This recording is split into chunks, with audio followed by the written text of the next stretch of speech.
Turi kureba uburyo ki twakora sandari. Turabona hano dufite poroduwi, za poroduwi zikozwe muri purasitike. Izi porodagiti tugenda tuzipima, tugendeye uko tureba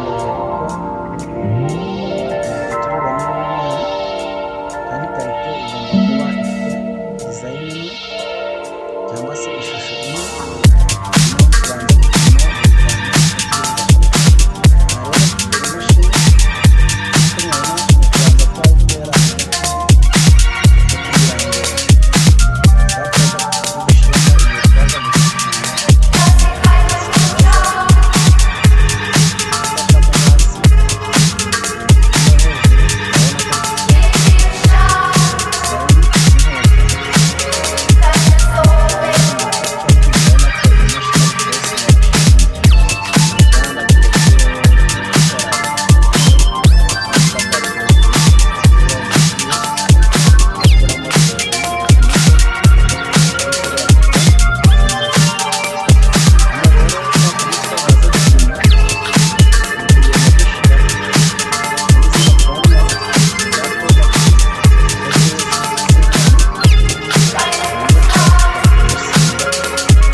Tubanza gupima uku niko tuzikora mu nganda.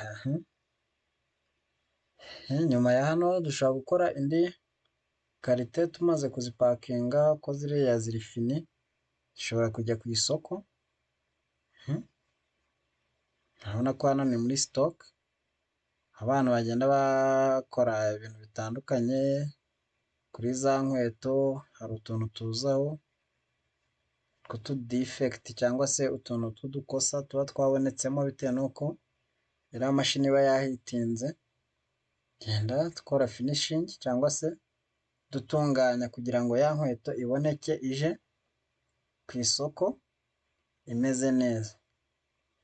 Murabona ko hano ni muri sitoke, harimo inkweto zitandukanye, ushyiraho imitako ku buryo bigenda bizongera agaciro. Ubu ni uburyo bukorwamo budufasha kuba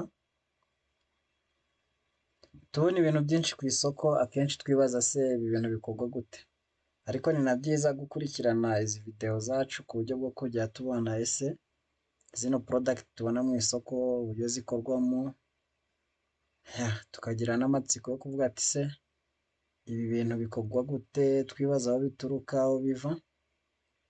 Ndakeka iyi videwo iba ibikwereka neza. Yego, ibi rero ni ukugenda dushyiraho amadizayini ashobora kwatarakitinga abakiriya, kuburyo ushobora kuyibona ukavuga ati se akantu ko kameze neza, ukayikunda cyane,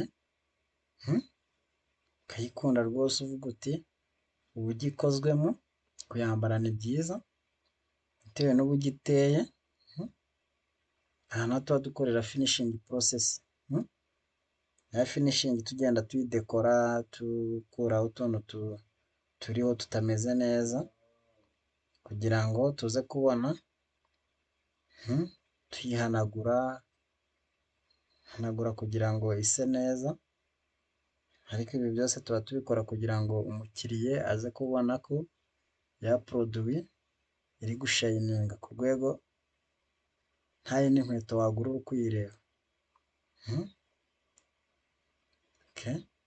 Urabona ko iyi nkweto rwose igaragara neza, ariyo ya bodaboda tuba tubona mu isoko.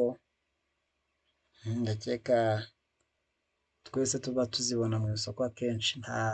Izi ni inkweto mu gihugu hose ziba zihari, mu Rwanda nta hantu zitaba izi nkweto. Iyo turangije kuyidekora twa dutako, dushyira muri amverope cyangwa se muri pakeji, ku buryo noneho ishobora kujya ku isoko. Hano ishobora kujya ku isoko tugenda